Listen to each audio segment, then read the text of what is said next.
बिहारी लाल की जय। गुरु ब्रह्मा गुरु विष्णु गुरुदेवो महेश्वरा गुरु साक्षात् परब्रह्मा तस्मै श्री गुरुवे नमः। वासुदेवं सुतं देवं कंसचारूर्मर्दनं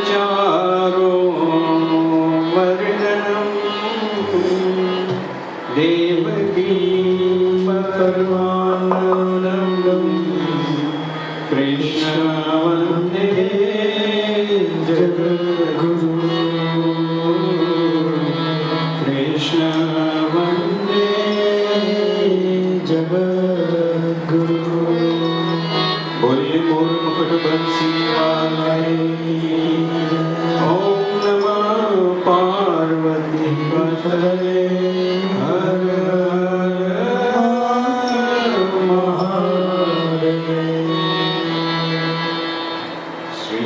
कृष्ण गोविंद हरे मुरारी हे नाथ नारायण वासुदेवा श्री कृष्ण गोविंद हरे मुरारी हे नाथ नारायण वासुदेवा श्री कृष्ण गोविंद हरे मुरारी हे नाथ नारायण वासुदेवा श्री कृष्ण गोविंद हरे मुरारी हे नाथ नारायण वासुदेवा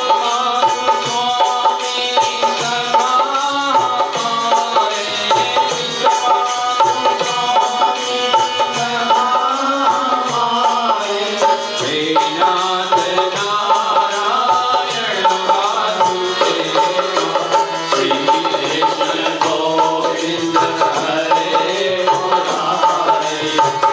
नाथ नारायण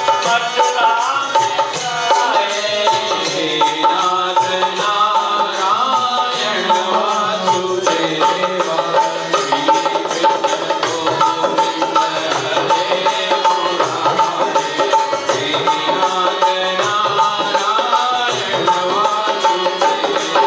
श्री कृष्ण गोविंद हरे मुरारी हे नाथ Narayan Vasudeva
Hare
Thank you.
बंके Bihari लाल की जय।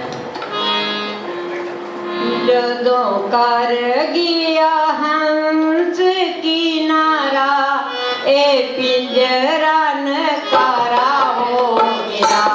जदों कर गया हंस किनारा ए पिंजरा नकारा हो गया।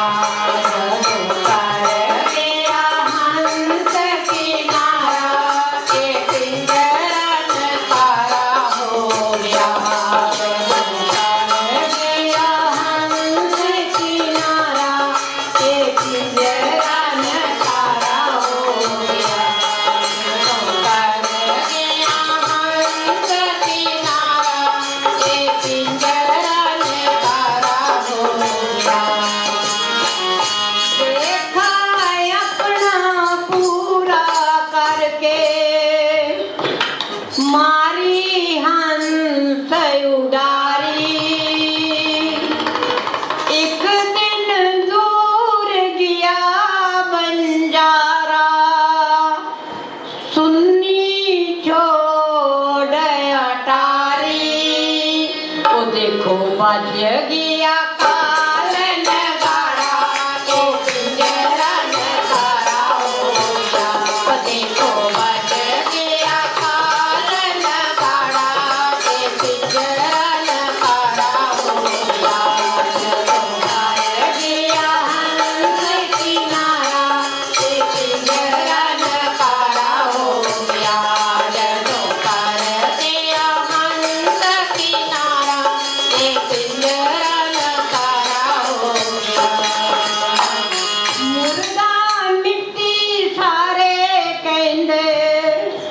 संबंधी संसारी पुत्र तिया मात पिता ते प्रीतम दी प्यारी।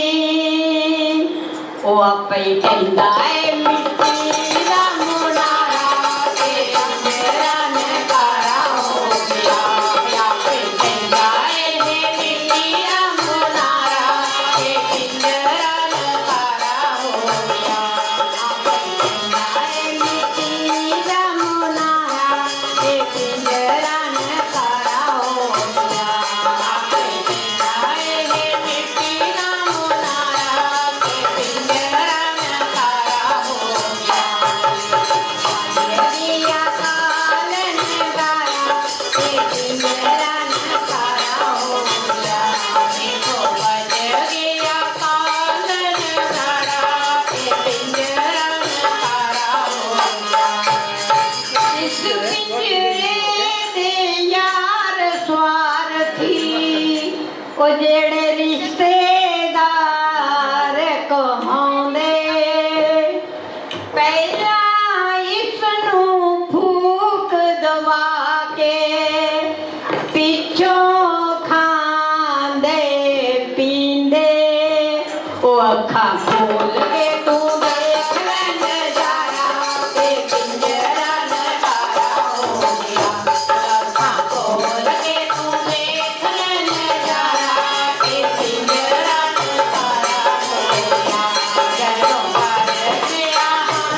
आज मिले ना तो बात उड़ाया,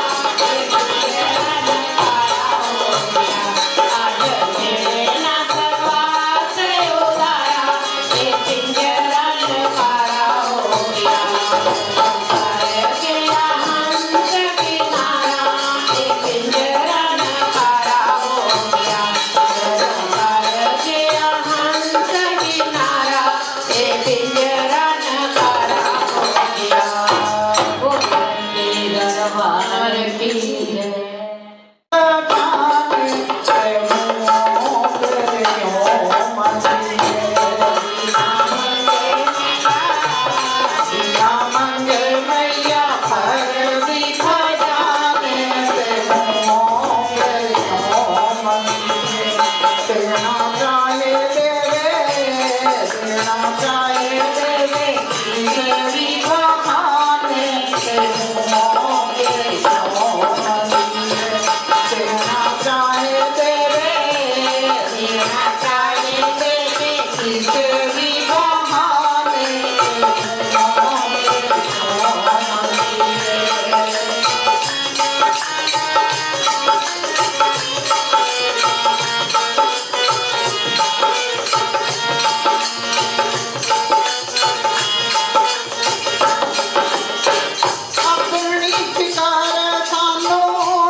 बोल साचे दरबार।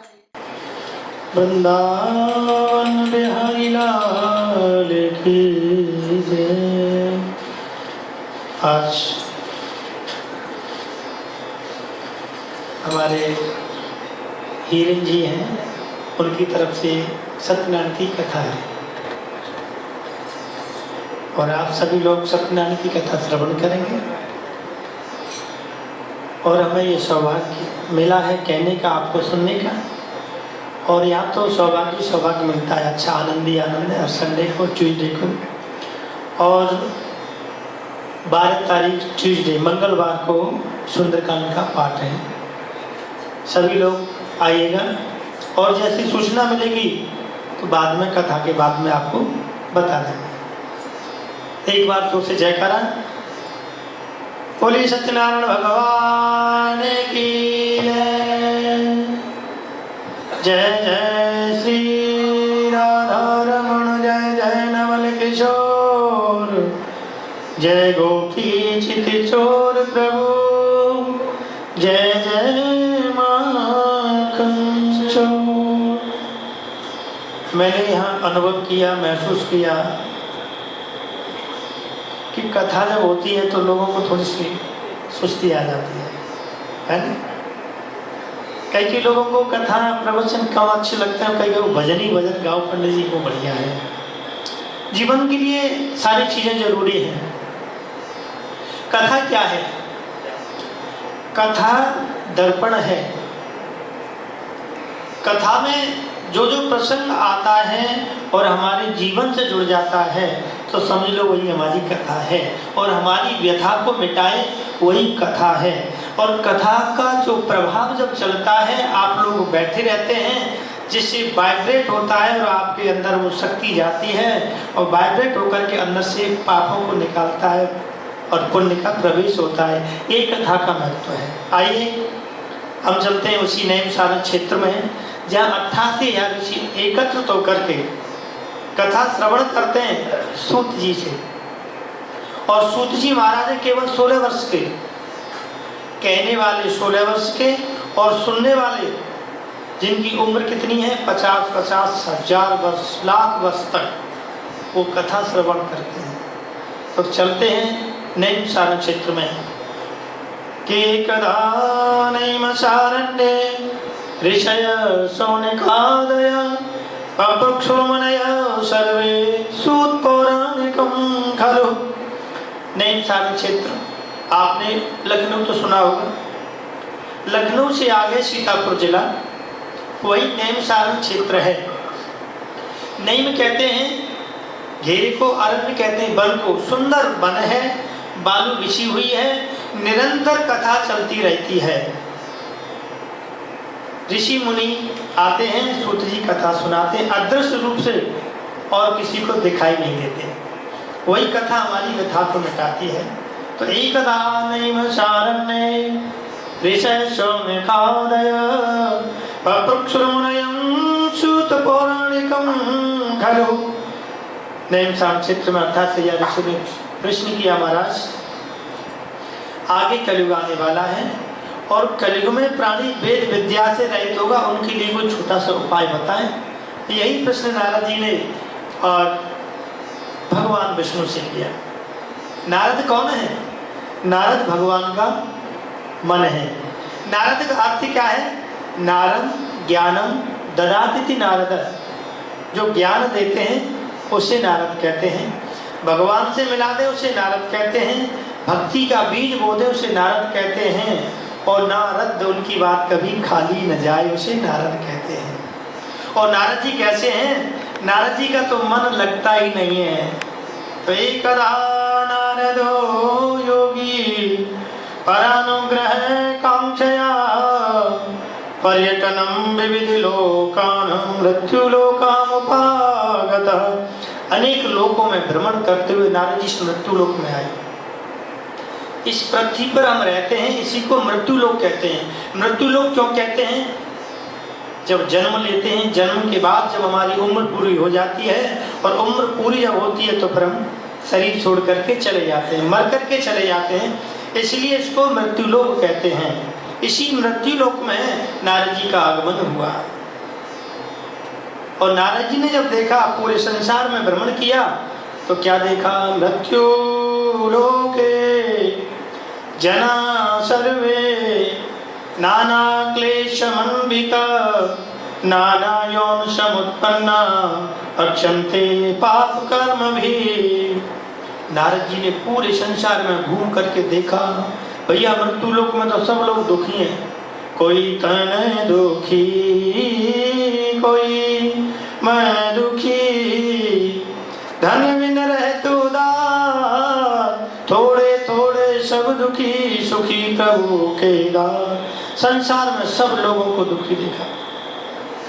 किसी की पत्नी नहीं मानती, किसी का पुत्र नहीं मानता, किसी की बेटी नहीं मानती, और कोई धन से दुखी है, कोई मन से दुखी है, कोई दुकान नहीं है, किसी के मकान नहीं है, और किसी के पास कारोबार नहीं, तो सब लोगों को दुखी देखा।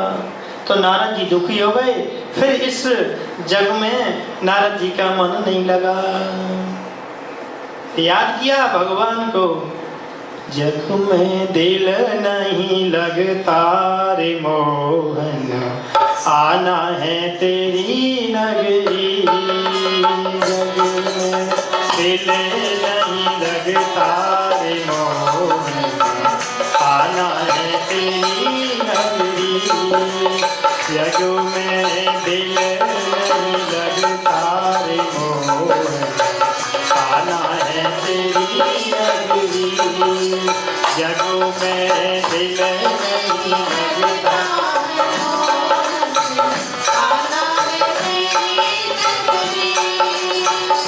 जग में माया को अंधियारो, जग में माया को अंधियारो, जग में माया को अंधियारो। दीपे ना कटू हाथ पसारो, दीपे ना दीपे ना कटू हाथ पसारो, दीपे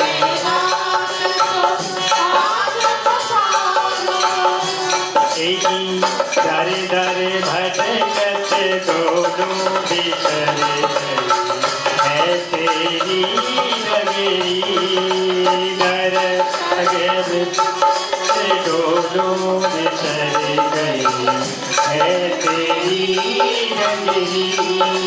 जग में दिल नहीं लगता रे मोहन, आना है तेरी नगरी। जग में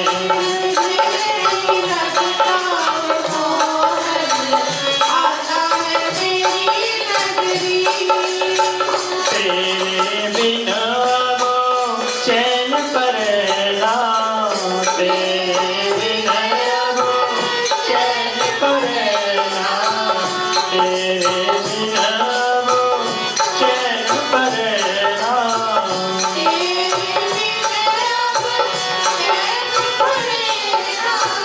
याद में तेरे बरसे नैना, याद में तेरे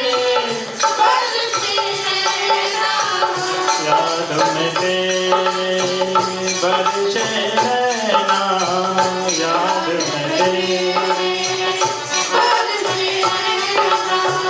दर्शन को मैंने तड़पे रग रही विरह की अग्नि।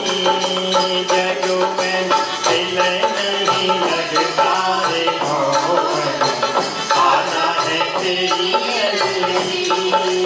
जग में दिल नहीं लगता रे मोहन, आना है तेरी नगरी।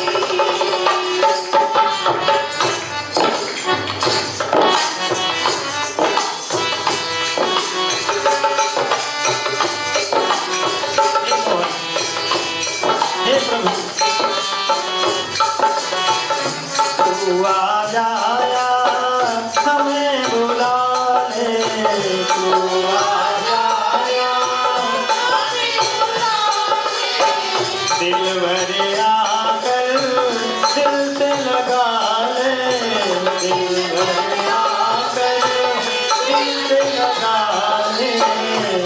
दिलबर आकर दिल से लगा ले, दिलबर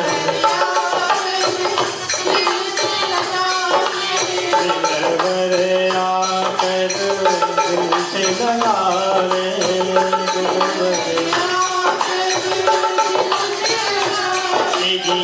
भटकत भटकत जग में हो भैया बीत गई सारी, भटकत भटकत जग में हो भैया बीत गई सारी, जग में दिल नहीं लगता रे मोहन, आना है तेरी बोले भक्त वत्सल भगवान की जय। नारद जी संसार में भटकते रहे, सब लोगों को देखा, सब लोग दुखी, लेकिन नारद जी ने विचार किया क्या करूं। विष्णु लोकम गतस्तता, विष्णु लोक में गए और विष्णु लोक में जाकर के भगवान के दर्शन किए। अब विष्णु का अर्थ क्या है आपको अर्थ तो पता होगा। विष्णु का अर्थ क्या है? विषधन अणु। भगवान विष्णु शयन किस पर करते हैं? किस पर करते हैं? शेषनाग की शैया पर। जैसे हम धूपबत्ती जलाते हैं और धूपबत्ती या अगरबत्ती जलाते हैं तो उसका धुआं पूरे वातावरण को सुवासित करता है और वो धुआं भी हमारे अंदर जाता है। ऐसे ही भगवान विष्णु शेष शैया पर शयन करते हैं तो जो शेष नाग हैं वो जब श्वास बाहर निकालते हैं तो उनके पूरे शरीर में विष रहता है, तो विष जब बाहर निकलता है तो भगवान भी श्वास लेते हैं तो पूरा विष भगवान के शरीर में भर जाता है। इसलिए उनको कहते हैं विष्णु। जिसके रोम रोम में विष भरा है उसको कहते हैं विष्णु। फिर भी वो कैसा सरस है, कितना दयालु है, कितना दीन बंधु है। और हम तो रसगुल्ला खाते हैं, रसमलाई खाते हैं, फिर भी कड़वा बोलते हैं, बुराइयां करते हैं, एक दूसरे पर ताना मारते हैं, एक दूसरे को दबाते हैं और अपने को सबसे श्रेष्ठ समझते हैं और दूसरे को डाउन करते हैं। और भगवान कभी किसी को नहीं, भगवान को एक रस है। बारिश जब बरसती है, बूंद पड़ती है तो पृथ्वी पे पड़ती है, केले के पेड़ पे पड़ती है, किसी के छत पर भी पड़ती है। बारिश जब होती है तो ये नहीं कहती कि मैं दुश्मन के यहाँ नहीं पड़ूंगी। भगवान की कृपा एक जैसी बरसती है, वो भाव हमारे अंदर होना चाहिए। भगवान विष्णु हैं और रोम रोम में विष भरा है, फिर भी वो सरस हैं। तो कथा का तात्पर्य यही है, कथा हमारी व्यथा को मिटाती है। हमें भी सोचना चाहिए कि हम बड़ी बड़ी मिष्ठान खाते हैं और मिष्ठान खाने के बाद भी बड़ा कड़वा बोलते हैं। तो देखिए अब हम कड़वा बोलेंगे किसी से तो एक बार दूसरा हमें जरूर बोलेगा, जवाब देगा। इसलिए ऐसी वाणी बोलिए मन का आपा होए और उनको शीतल करे आपो शीतल होए। कभी भी किसी से कड़वी वाणी में नहीं बोलिएगा।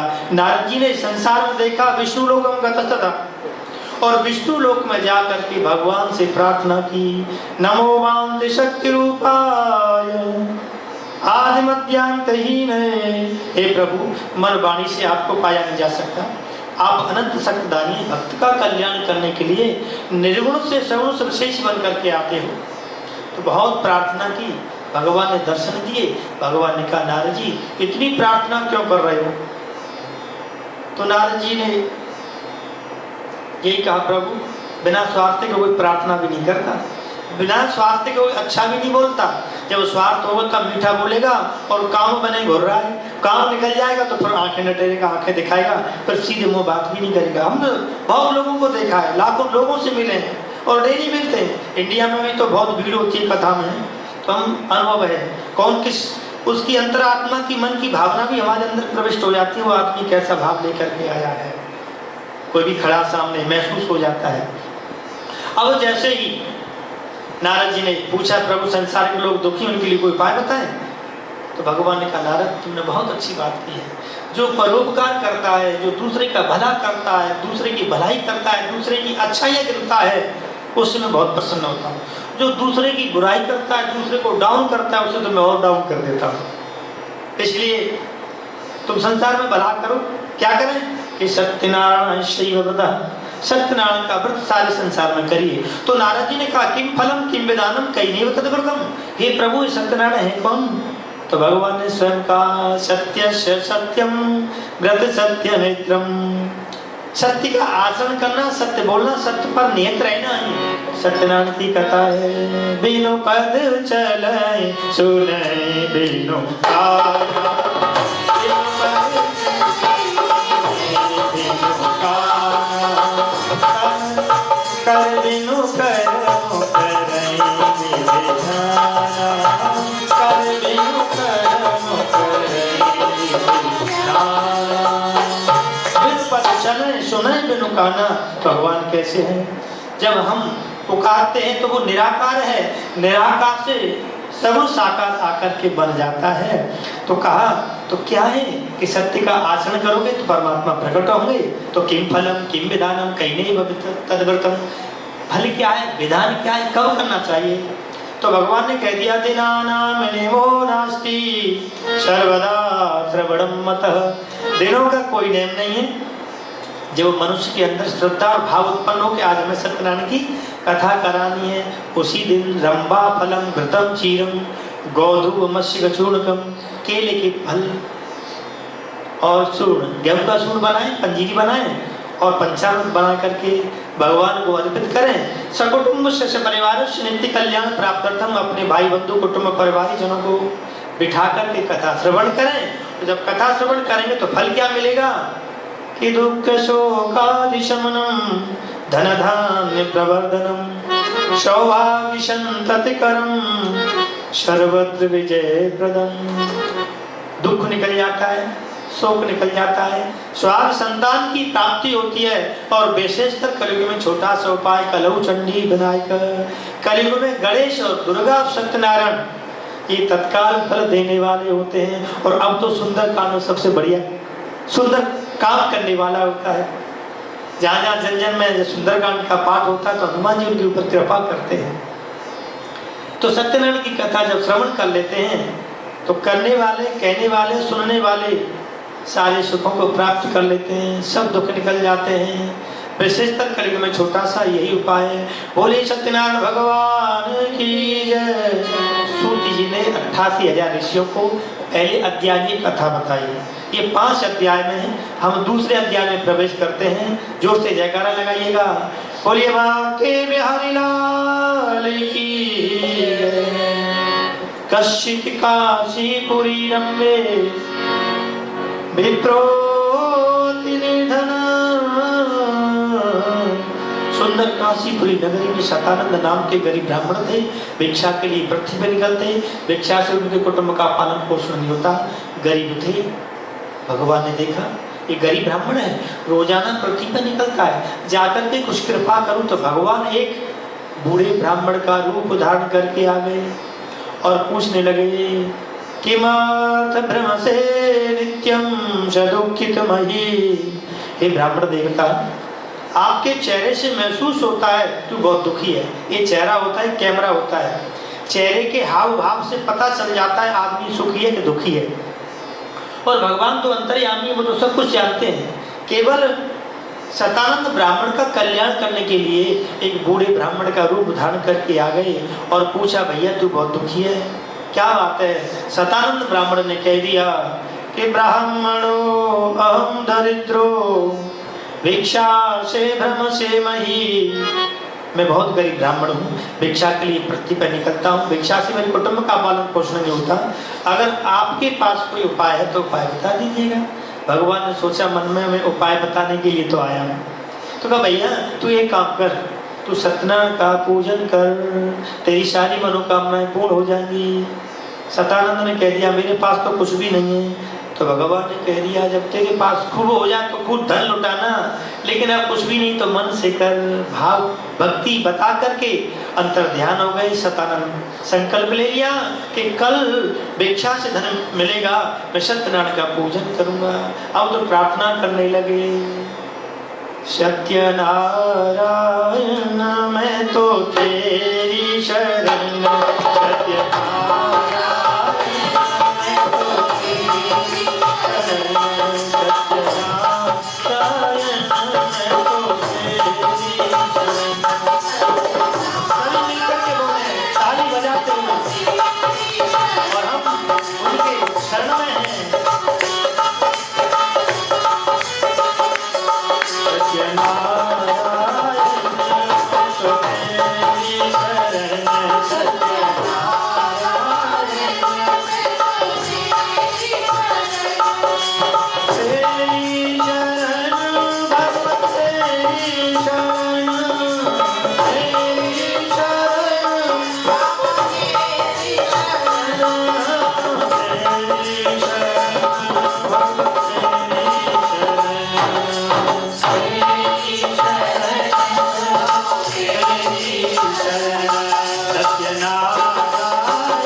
पूरी सत्यनारायण भगवान की जय। पूरी रात्रि कीर्तन किया, सुबह उठे, शौचादि क्रिया से निवृत्त होकर के भिक्षा से भ्रम से मही भिक्षा के लिए गए।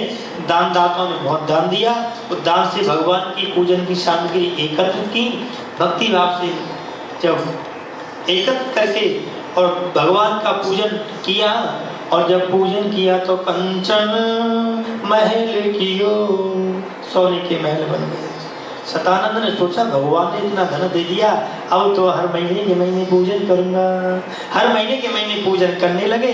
रोजाना का नियम था। लकड़ियों के बेचने वाले लकड़हारे निकल के जाते थे।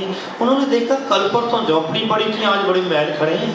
महल में प्रवेश कर गए और देखा तो भक्तियुक्त चित्तसम, भक्तियुक्त मन से सतानंद पूजन कर रहे थे। तो ध्यान देना, कुछ मनन करने योग्य चीज है। जब कथा चल रही हो, उस कथा में कभी भी बातचीत नहीं करें। कथा में अगर बातचीत करते हैं तो दूसरे जन्म में जाके कौआ बनते हैं। दूसरा नियम है, कथा में आपस में बातचीत करते हैं तो दूसरे जन्म में जाकर के कहते हैं गूंगे बन जाते हैं। कथा समय जो करे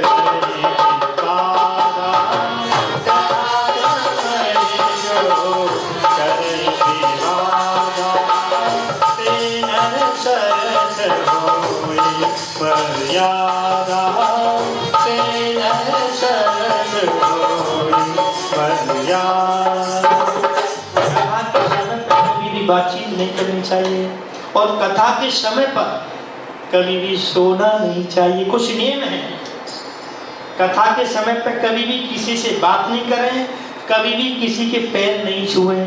भगवान के दरबार के सामने, भगवान के मंदिर के सामने किसी भी प्राणी के पैर नहीं छुएं, दोष लगता है। भगवान के सामने पैर फैला करके कभी भी नहीं बैठे, और भगवान की कथा में बैठे और सोए नहीं कभी। और सो गए तो क्या होगा? कथा समय जो सोवत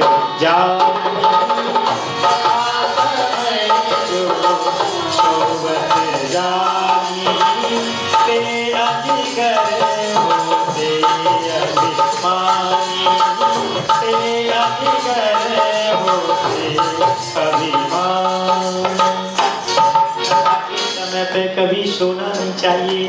कथा के समय पर सो गए तो दूसरे जन्म में सांप बनेंगे, अजगर सांप बनेंगे। और कथा के समय पे कभी भी जूते नहीं पहनने चाहिए। कथा के समय पे जूते पहन करके सुनते हैं कथा तो दूसरे जन्म में जाके पशु बन जाते हैं, फिर तो ज्ञान ही नहीं रहता। और कथा के समय पर कभी भी व्यास गद्दी से ऊंचे बैठ करके कथा नहीं सुननी चाहिए। कि हनुमान जी को भी श्राप लग गया था जब कथा सुनाई थी। भगवान कृष्ण कन्हैया ने अर्जुन को पूरी गीता का ज्ञान दिया था, तो ऊपर हनुमान जी ध्वजा पर बैठे थे, और जैसे ही पूरी गीता का ज्ञान जब दिया तो अर्जुन नीचे उतर करके कहने लगे, प्रभु मैंने गीता आपसे पूरी ग्रहण की है। जब हम कथा सुनते हैं तो कथा सुनने के बाद कुछ भेंट की जाती है, तभी फल मिलता है। क्योंकि मैंने आपसे पूरी गीता श्रवण की है, और श्रवण करने के बाद उसके बाद मैं आपको कुछ दक्षिणा देना चाहता हूँ। नहीं दूंगा तो ये गीता मेरे अंदर हृदय में प्रविष्ट नहीं होगी, इसका कोई भी फल नहीं मिलेगा। तो ऊपर हनुमान जी बैठे थे। हनुमान जी ने ध्वजा पर सुन देखा, अरे कथा तो मैंने भी सुनी है, अब तो भगवान जी को मुझे भी कुछ दक्षिणा देनी है। तो भगवान जी के पास हनुमान जी भी आ गए, और हनुमान जी ने कहा, प्रभु आप मेरे से भी दक्षिणा ले लीजिए, क्योंकि मैंने भी कथा सुनी है। कन्हैया जी ने कहा, तुमने कहा सुनी कथा बैठ करके? कहा कि मैंने तो ध्वजा पे बैठ करके सुनी थी, जो ध्वजा लग रही थी तो वहीं तो बैठा था। आप कथा अर्जुन जी को सुना रहे थे, मैं कथा सुन रहा था। अब तो कन्हैया जी ने कहा कि जा तू तो पिशाच हो जा, क्योंकि तूने ऊपर बैठ करके कथा सुनी है। कथा कभी भी ऊपर बैठ के नहीं सुननी चाहिए। क्या करूं प्रभु, मेरे से गलती बनेगी, मुझे पता ही नहीं था। हनुमान जी को नहीं पता था। हनुमान जी पिशाच हो गए। फिर उन्होंने पिशाची नाम की गीता का प्राकट किया, गीता का प्रादुर्भाव किया, गीता की रचना की। उससे उनका पिशाच योनि छूटी। इसलिए कहते हैं कथा जब सुने, आध घंटे की हो, 15 मिनट की हो, 20 मिनट की, लेकिन कभी बातचीत नहीं करें, कभी पैर न फैलाएं, कभी सोए नहीं, और किसी का डिस्टर्ब नहीं करें, किसी को भी। बोली सत्यनारायण भगवान की जय। अब तो जैसे ही सतानंद अपने महल में बैठे थे और जैसे ही लकड़ियों के बेचने वाले लकड़हारों ने देखा ये अभी पूजा कर रहे हैं, बाद में बात करते हैं। अब पूजा समापन की, उसी के बाद लकड़ियों के बेचने वाले लकड़हारों ने कह दिया, भक्तियुक्तम चित्तसम, हे ब्राह्मण देवता, भक्तियुक्त मन से आप क्या कर रहे हैं? ये वैभव कैसे हुआ? अब तो सतानंद ने कहा, ये वैभव तो मेरे सत्यनारायण की महिमा से हुआ है। अब तो लकड़ियों के बेचने वाले लकड़हारों ने कहा, विधि हमको भी बता दो और हम भी आपके अनुसार करेंगे ये कथा। अब तो लकड़ियों के बेचने वाले लकड़हारों ने प्रसाद ले लिया, प्रसाद लेकर के संकल्प कर लिया, हे प्रभु दीन बंधु दया सिंधु, निराधारो निराकारो निराभास निराशय, हे प्रभु हम भी आपका पूजन करेंगे। कल लकड़ी बेचने से धन जो मिलेगा सारा धन आपकी पूजा में लगा देंगे। अब तो पूरी रात्रि कीर्तन करने लगे, श्री कृष्ण गोविंद हरे मुरारी, हे नाथ नारायण वासुदेवा, श्री कृष्ण गोविंद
अब तो कीर्तन किया, पूरी रात्रि कीर्तन जब किया, सुबह उठे शौचादि क्रिया से निवृत्त होकर के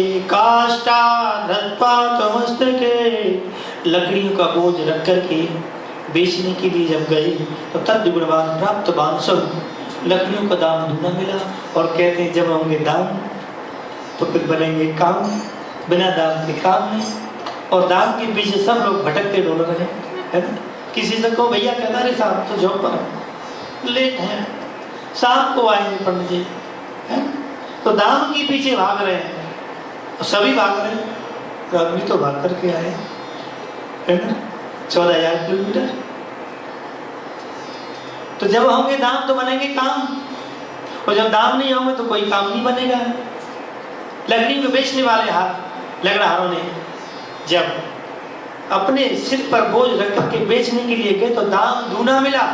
तो जब दाम दूना मिल गया तो बड़े प्रफुल्लित हुए, बड़े खुशी हुए और पूजन की सामग्री एकत्रित करके भक्ति भाव से सत्यनारायण का पूजन किया और पूजन के प्रभाव से धन से परिपूर्ण हो गए और अंततो गत्वा अपनी जीवन लीला समाप्त करके भगवान के धाम को चले गए।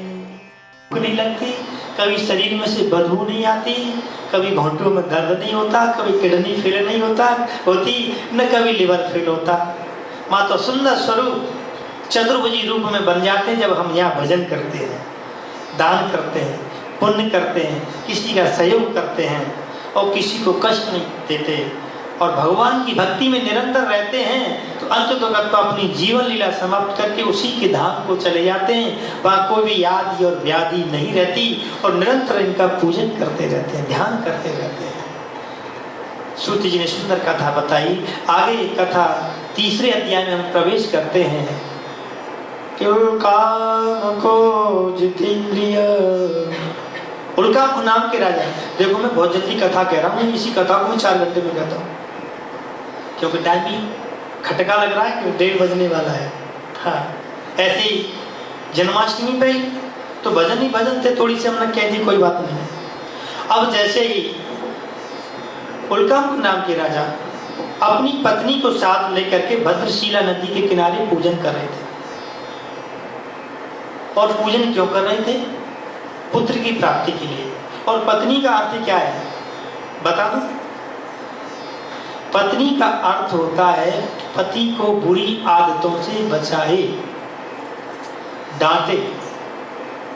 गलत राह पर जा रहे हैं, कान पकड़ लो, है क्या कर रहे हो? तो पत्नी का भाव ये होता है कि अगर पति गलत रास्ते पर जा रहा है तो उसे रोके, उसे टोके, उसे डांटेगी, शास्त्र कहता है। तो पत्नी दोनों पूजन करें। तो उल्कामुख नाम के राजा ने पत्नी को साथ लेकर के ब्राह्मण और साधु को दान दे रहे थे और मन में भाव था कि हमें संतान मिले, पुत्र मिले। और पुत्र किसे कहते हैं? पुत्र का तो भाव सब जानते होंगे। पुत्र का अर्थ क्या है? जो पिता की आज्ञा का पालन करे।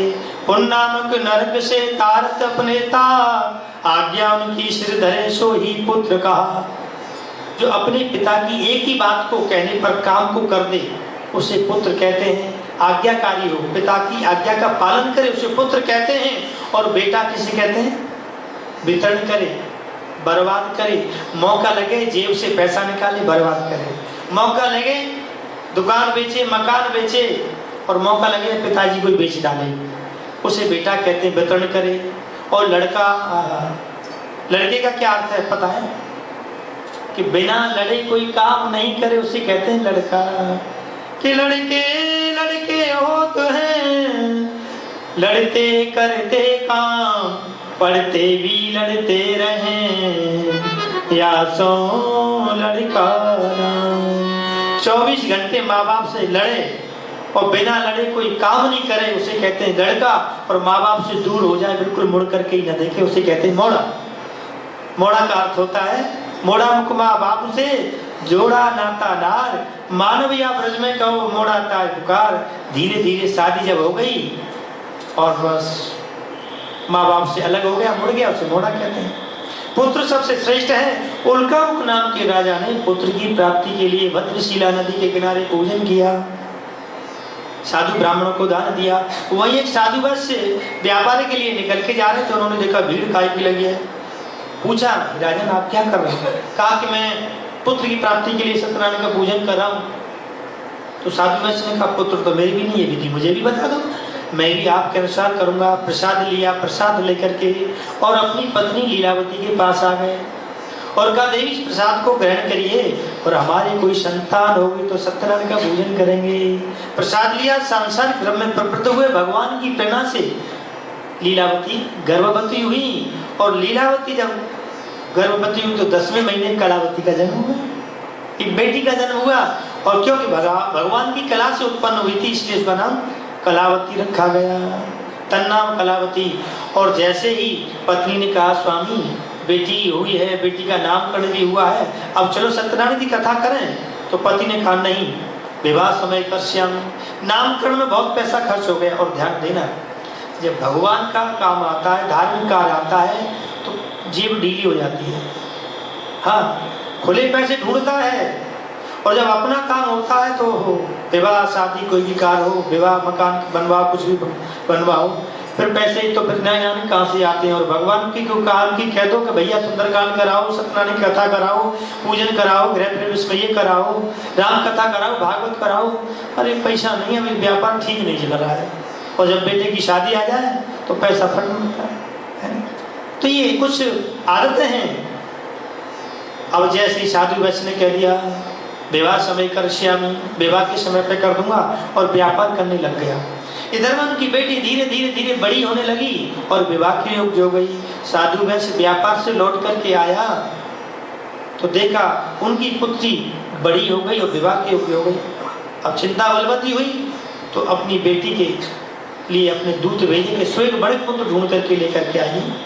तो कंचनपुर नगर में गए और स्वेग बड़े पुत्र को ढूंढ करके त्रयोदशी गुरुवार के दिन अपनी बेटी कलावती का विवाह कर दिया। जमाई को घर बसा लिया, लेकिन सत्यनारायण का पूजन नहीं किया।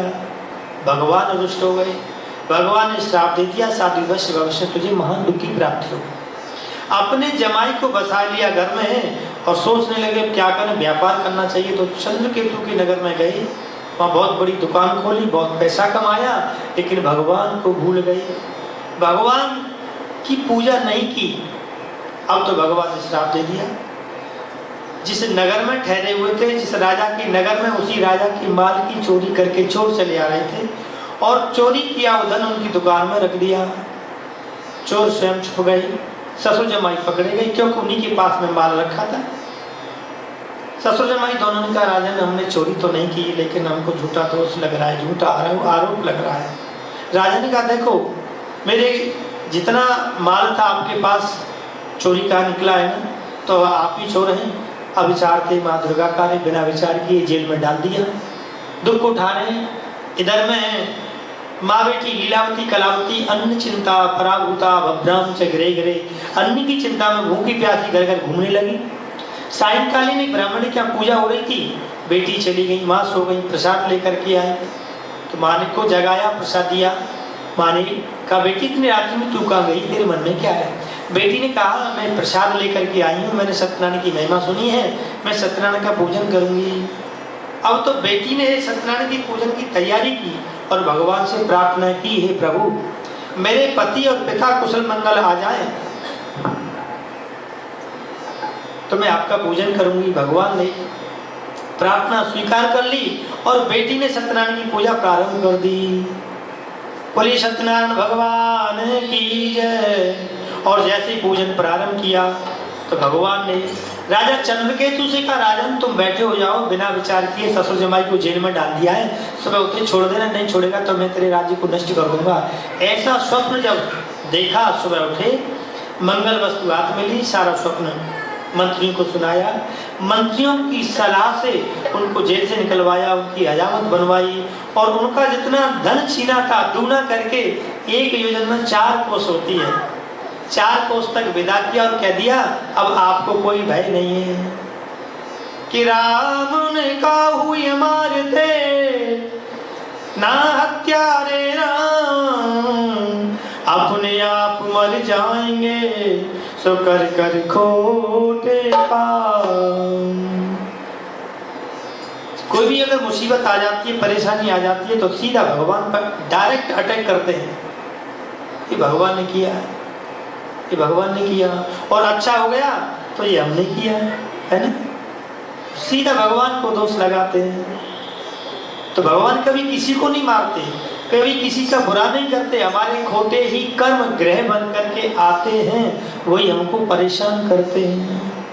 अब तो जैसे ही राजा ने कह दिया अब आपको कोई भय नहीं है, अपने नगर की ओर प्रस्थान करिए, और तो मंगल यात्रा कर रहे हैं, भगवान का गुणगान करते चले जा रहे हैं।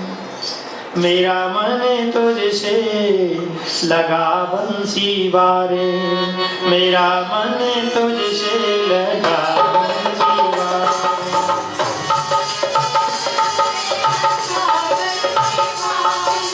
मेरा मन तुझसे लगा बंसी वारे,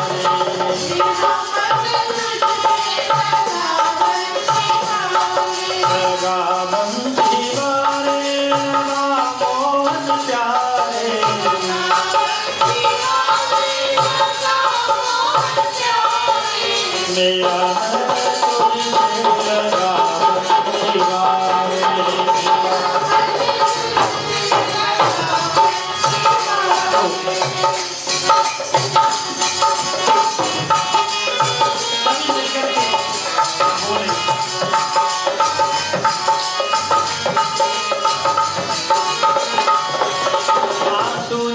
देता है कि दर्द कैसा है, नाम हमसे भरी है, प्रसन्न है और कीर्तन भी करता चला जा रहा है। आंसू जता देता है कि दर्द कैसा है, बेरुखी बता देती है कि हम दर्द कैसा है, घमंड बता देता है कि पैसा कितना है, घमंड बता देता है कि पैसा कितना है, संस्कार बता देता है कि परिवार कैसा है, तेरी संस्कार बता देता है कि परिवार कैसा है, बोली बता देती है कि इंसान कैसा है। और बहस बता देती है, तेरी बहस बता देती है कि ज्ञान कैसा है, और ठोकर बता देती है कि तेरा ध्यान कैसा है। नजरें बता देती हैं कि सूरत कैसी है, तेरी नजरें बता देती हैं कि सूरत कैसी है। स्पर्श बता देता है, स्पर्श बता देता है कि नीयत कैसी है, तेरी स्पर्श बता देता है कि नीयत कैसी है, और भक्त बता देता है कि रिश्ता कैसा है। मेरा मन तुझसे लगा बंसीवा, मेरा मन तुझसे लगा बंसीवा, तुझसे लगा बंसीवा, लगा मोहन प्यारे।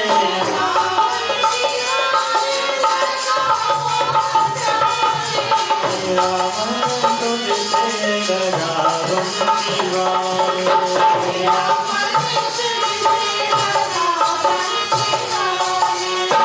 चलती है नैया उछलता है पानी।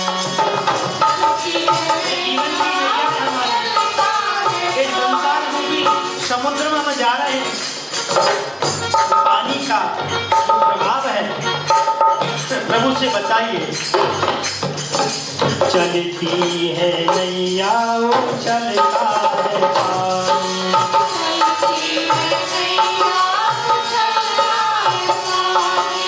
आकर के पारे लगा दो बंसी वारे,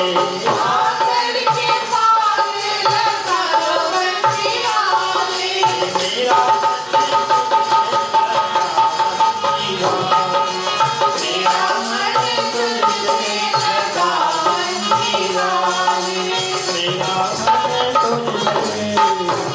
लगा बंसी वारे। 1:30 बजे आपको फ्री कर दूंगा, ठीक है? ज्यादा 5 मिनट 1 मिनट भी आगे नहीं करूंगा। बोली भक्त वत्सल भगवान की जय। लेकिन प्यार से जयकार तो जोर से बोल दो ना। बोली वृंदावन बिहारी लाल की जय। हम कहाँ पर चल रहे थे?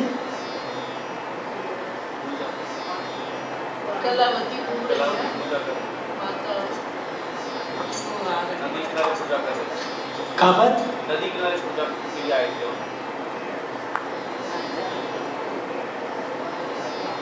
ध्यान बता देता है, ठोकर बता देती है कि ध्यान कैसा है ना? लग रहा है 1:30 बजने वाले हैं, घर पे भी जल्दी है। हाँ, नाव धन से भरी हुई है, प्रसन्नता से चले जा रहे हैं। मेरा मन तुझसे लगा बंसी वारे। अब जैसे ही प्रसन्नता तो खूब है, और गुणगान खूब कर रहे हैं। भगवान ने देखा कि गुणगान तो खूब कर रहा है, भाव कैसा है, तो दंडधारी का वेश धारण करके आ गए और पूछने लगे, साधु वैसे तेरी नाव में क्या है भैया, कुछ हो तो मैं दे दे। और ध्यान देना, जब मांगने का काम होता तो सबकी इज्जत चली जाती है, भाई बहन की रिश्तेदारी सब। जाकर पैसे का नाम आ गया, पैसा बहुत बुरी चीज है। फिर आदमी की इज्जत को भी नहीं देखते, फिर तो दौड़ पड़ते हैं। अगर बहन ने भी भाई से कुछ पैसा भी मांग लिया और पत्नी ने भी कुछ ज्यादा भी मांग लिया तो देखो फिर नजरें टेढ़ी हो जाती हैं।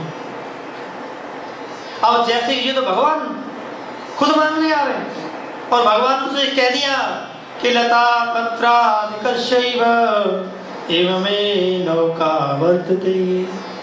मेरी नाम में लता पता है, आपकी इच्छा तो ले जाओ।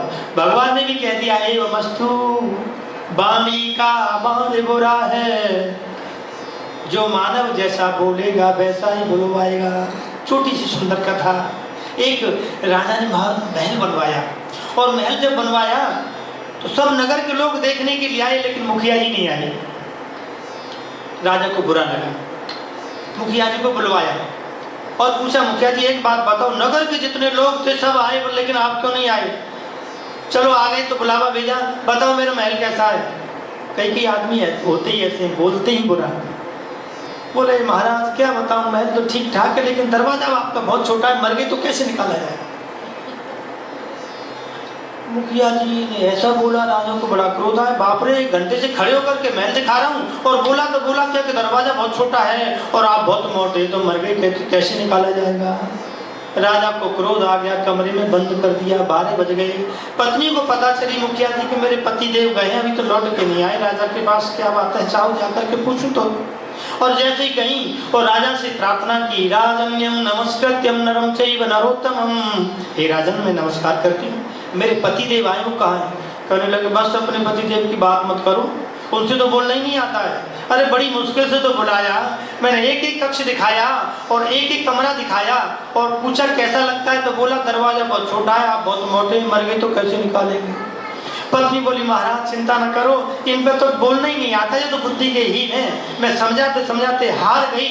अरे चिंता न करो, आप भले ही मोटे हैं, मर गए तो काट काट के निकाल देंगे, दरवाजा छोटा तो कौन सी बड़ी बात है।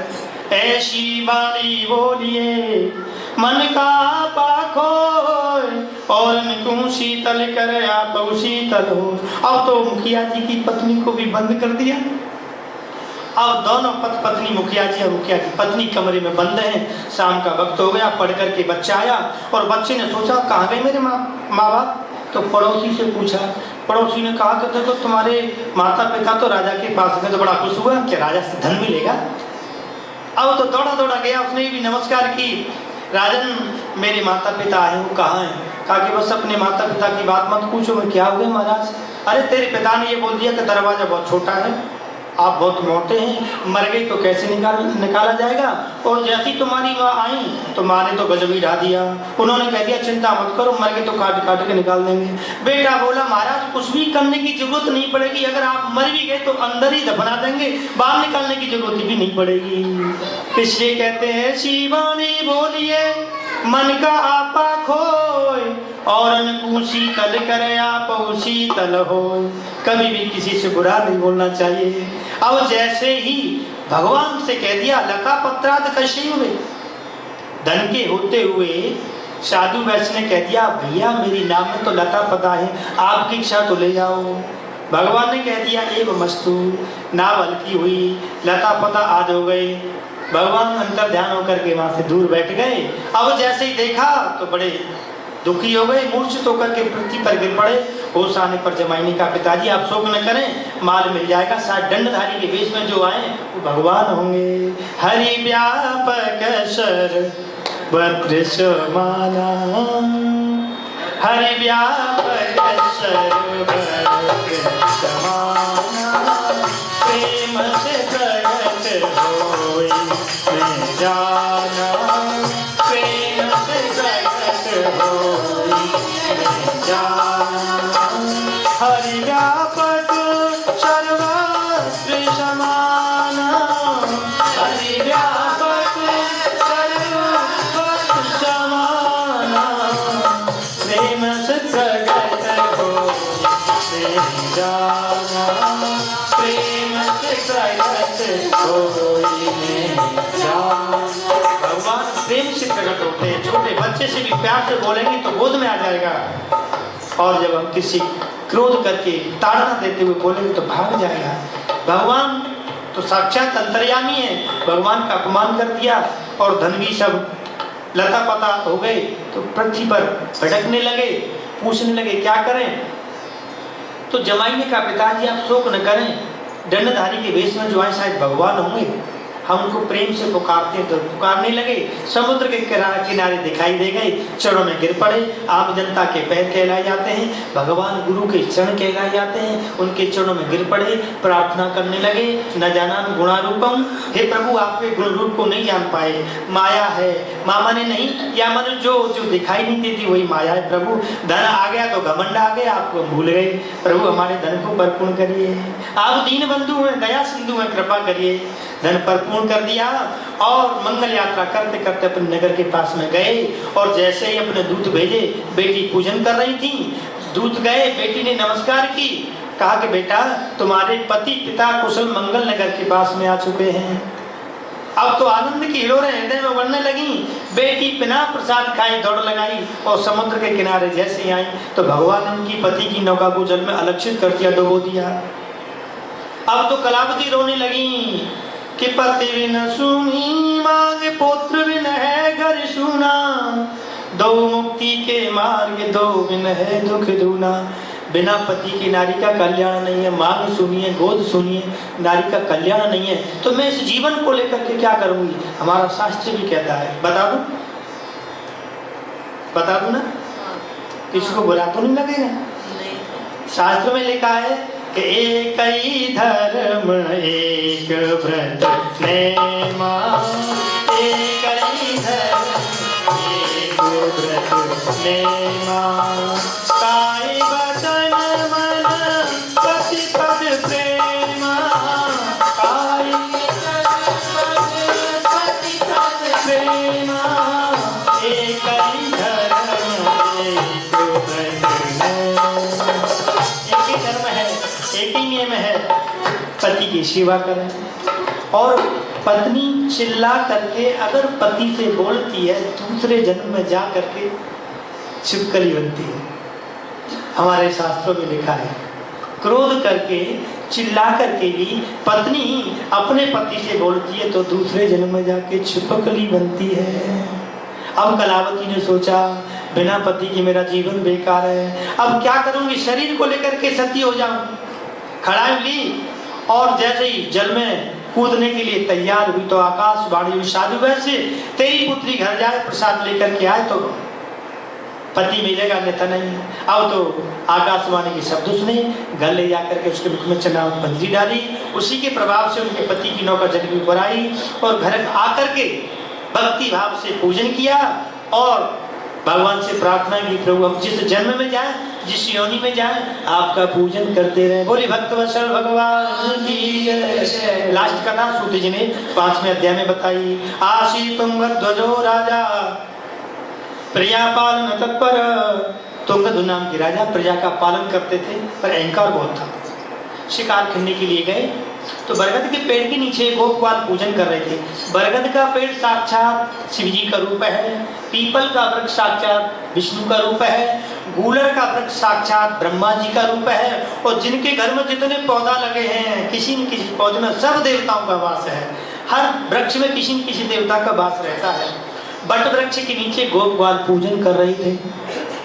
राजा निकल के जा रहे थे, गोपाल ने प्रसाद दिया, नहीं दिया।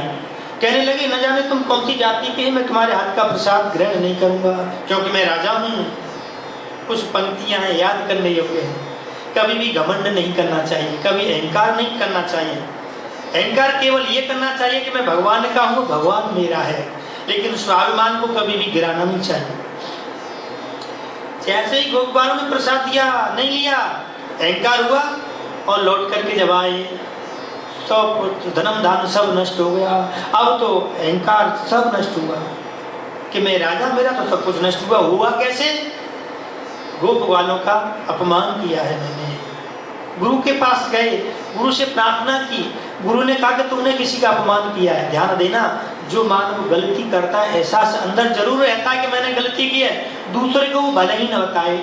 एहसास हो गया कि मैंने गोप वालों की पूजन नहीं किया, प्रसाद का अपमान किया है।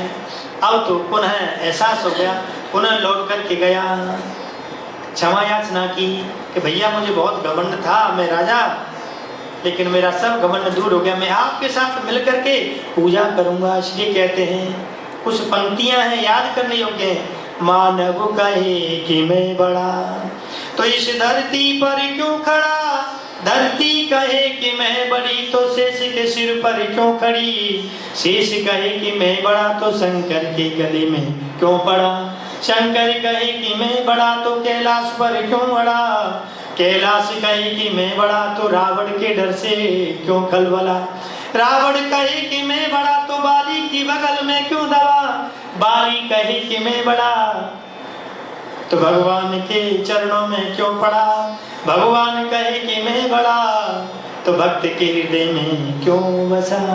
अत्यतिष्ठ दशांगुलम, हमारा 10 अंगुल मात्र हृदय है। इसी को आत्मा कह लो, इसी को मन कह लो, इसी को परमात्मा कह लो।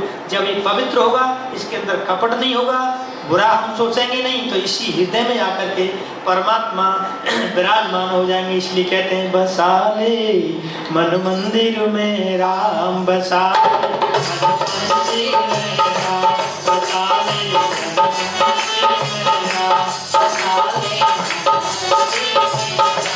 बनेंगे तेरे लिए काम, बनेंगे तेरे लिए काम, बसा ले मन मंदिर में राम, बसा ले राम, बसा ले मन मंदिर में राम, बसा ले मंदिर में राम। राजा ने पुनः पूजन किया। पूजन के प्रभाव से 100 पुत्र धन परिपूर्ण हो गए और हर महीने के महीने पूजन करते करते अपनी जीवन लीला समाप्त करके भगवान के सतगुरु धाम को चले गए। बोलिए सत्यनारायण भगवान की जय। ये तो हो गई कथा। सबसे पहले कथा किसने की? देखो टाइम वही हो रहा है ना। सबसे पहले कथा किसने की? शतानंद ने। तो वही शतानंद कथा करते करते दूसरे जन्म में जाकर के सुदामा जी हुए। और भागवत में सुदामा जी की कथा बहुत सुंदर आती है। मौका मिलेगा तो सुनाएंगे। हमें कथा का मौका भागवत का तो मिला जी। तो शतानंदो महाप्राज्यो सुदामा ब्राह्मणो बभूत। वही सुदामा जी, शतानंद सुदामा जी बने और भगवान कृष्ण के साथ मित्रता करके मोक्ष को प्राप्त किया। लकड़ियों के बेचने वाले लकड़ारे कौन बने? निषाद राज गुहा बने। भगवान प्रभु श्री राम जब वन में गए तो उनकी सेवा करके मोक्ष को प्राप्त किया। और उल्कांक नाम के राजा दशरथ जी बने। जब उल्कांक नाम के राजा ने व्रत किया था कि मुझे पुत्र मिले तो दूसरे जन्म में कोई दशरथ जी बने और भगवान पुत्र के रूप में आए, राम के रूप में आए तो अपने राम के दर्शन करने से मोक्ष प्राप्त कर लिया। साधु वैश्य कलावती के पापा जी मुराद बने। हाँ जी। और अपने पुत्र को आरती चीर करके भगवान के सिर को अर्पित किया तो भगवान ने साक्षात दर्शन दिए और उनके पुत्र को भी जीवित किया। और लास्ट में जो कथा थी किसकी? तुंगध्वज। वही तुंगध्वज मनु शत्रुपा बने और उन्हीं मनु शत्रुपा के अनुसार हम मानव कहलाए गए। उन्हीं की हम संतान हैं। सच्चे मन से कथा करते हैं, कहते हैं तो भगवान उनकी सारी मनोकामनाओं को पूर्ण करते हैं। और केवल 6 शास्त्र 18 पुराण संत अमलात्मा योगी सबका एक ही निचोड़ 2 बातों में। जितनी हम सत्संग करते हैं, जितनी हम कथा सुनते हैं, जितना दान पुण्य करते हैं, सबका एक ही निचोड़ है कि ग्रंथ पंथ सब जगत के बात बतावें दो, दुख दिए दुख मिलत है, सुख दिए सुख हो। हमारे शास्त्र कहते हैं, संत कहते हैं, योगी कहते हैं कि भैया कभी किसी को दुख मत दो, कभी किसी को बुरा मत बोलो, कभी किसी को वेदना मत दो। जितनी बने जितनी हेल्प करो, सहायता करो तो आपकी सहायता होगी। अगर आपने किसी को दुख दिया है तो 100% श्योर है आपको दुख मिलेगा। उसे कोई भी टाल नहीं सकता, ब्रह्मा जी भी आ जाए। अगर आपने किसी की सहायता की है, हेल्प की है, वो किसी को सुख दिया है तो कोई न कोई आपको सहयोग करने के लिए आ जाएगा। ये अकाट्य प्रमाण है, इसे कोई काटने वाला नहीं है। तो इसलिए कहते हैं दुख दिए दुख मिलता है, सुख दिए सुख हो। इसलिए कभी किसी को बुरा मत बोलो, किसी का बुरा मत सोचो, अच्छा करो। ये कथा का महत्व है। कथा हमारी व्यथा को मिटाती है। बोलिए बात के बिहारी लाल की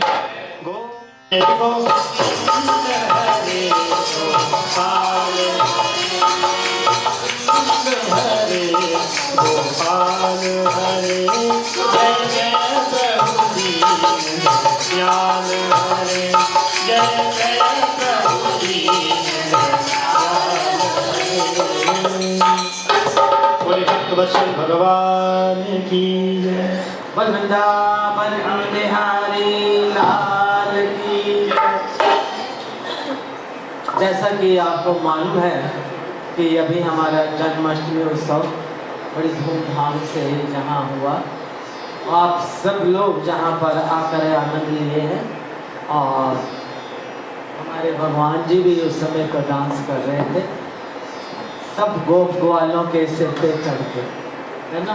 तो कितना सौभाग्य है कि आप सब भाग्यशाली हैं जिन्होंने अपने ऊपर भगवान जी को लिया और भगवान जी आपके पास आए और अच्छा प्रोग्राम रहा, बहुत अच्छा रहा प्रोग्राम।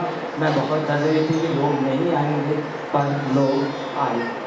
तो मैं उन सब का बहुत बहुत धन्यवाद करती हूँ जिन्होंने ये पोशाक दी, प्रसाद दिया और अपने धन में से यहाँ पर अपना धन भाग दिया। उन सब का मैं बहुत बहुत धन्यवाद करती हूँ। भगवान उनको दिन दुनी और रात चौगुनी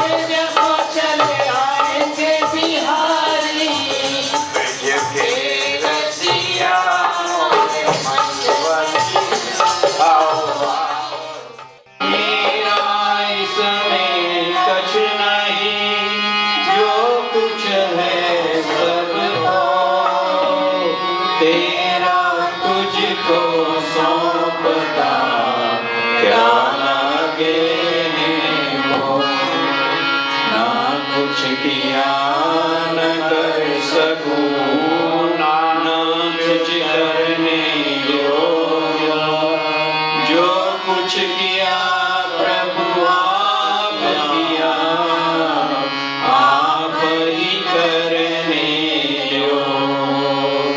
दर्श गयो महाराज, दर्श गयो, दर्श गयो महाराज, दर्श गयो, जल आए शरण तिहारी, और आए शरण तिहारी, लाखों प्रभु हमारी, लाखों लाज प्रभु हमारी, आन पड़े तेरे द्वार, अच्युतन दर्श गयो, आन पड़े तेरे द्वार, अच्युतन दर्श गयो, बोल गयो महाराज,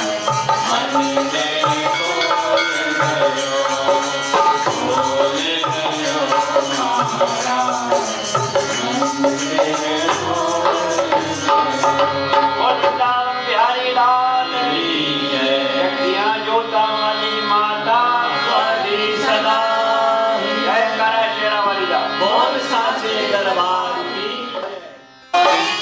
बोलो हरि गोपाल, बोलो गोविंद, बोलो हरि गोपाल, बोलो गोविंद, बोलो हरि गोपाल, बोलो राधा रमण गोविंद, राधा रमण हरि गोपाल, बोलो गोविंद, बोलो हरि गोपाल, गोविंद, बोलो हरि गोपाल, बोलो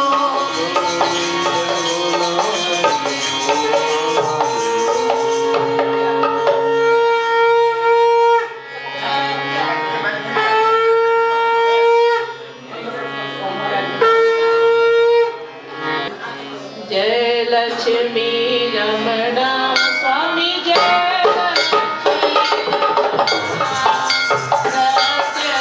सत्यनारायण स्वामी, सत्यनारायण स्वामी, जलपातक हरणा, ओम जय लक्ष्मी रमणा, रतन जड़ित सिंहासन, अद्भुत छवि लागे,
पति घर दूर गए ओम जय जगदीश हरे तो जावे मन पावे सुख बिन से मन का स्वामी दुख बिन से मन का सुख संपत्ति घर आवे श्याम सुंदर घर आवे कष्ट मिटे तन का ओम जय जगदीश हरे मात पिता तुमके शरण गहूँ मैं किसकी स्वामी शरण गहूँ मैं किसकी तुम बिन और न दूजा प्रभु बिन और न दूजा आश करूँ मैं जिसकी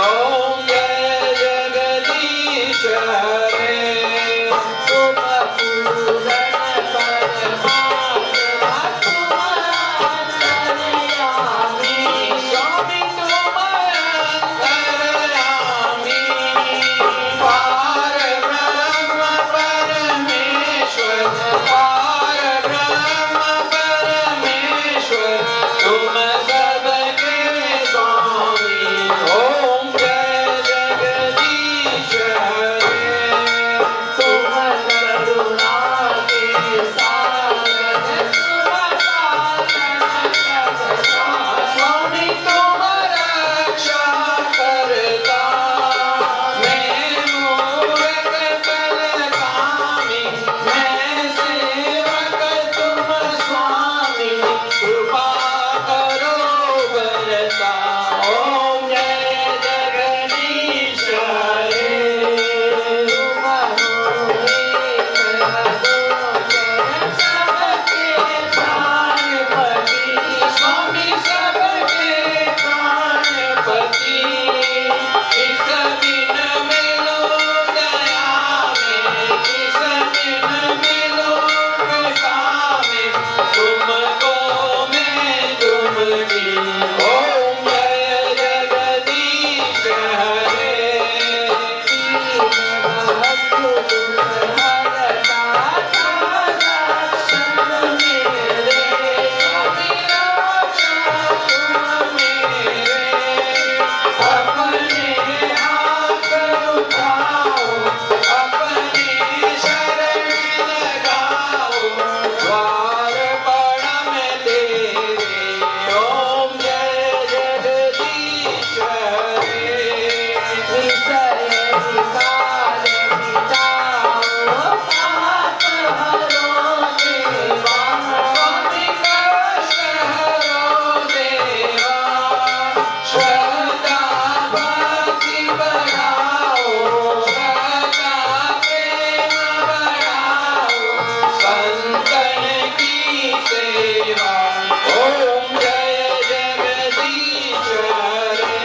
सद्भावना हो, विश्व का कल्याण हो, सनातन धर्म की जय हो, भारत देश की जय हो, कनाडा देश की जय हो, गौ माता की सेवा हो, राम भैया की जय हो, कृष्ण कन्हैया की जय हो, यशोदा मैया की जय हो, गंगा मैया की जय हो, यमुना मैया की जय हो, कनाडा देश की जय हो, आज के आनंद की जय हो, सत्यनारायण भगवान की जय। आनंदकंद भगवान की जय हो, भक्त मंडली की जय हो, जय जय श्री राधे, जय जय श्री राधे जय जय श्री राधे श्याम सर्वे भवन्तु सुखिनः सर्वे सन्तु निरामया सर्वे भद्राणि पश्यन्तु मा कश्चित् दुःखभाग् भवेत् ॐ शान्ति शान्ति शान्ति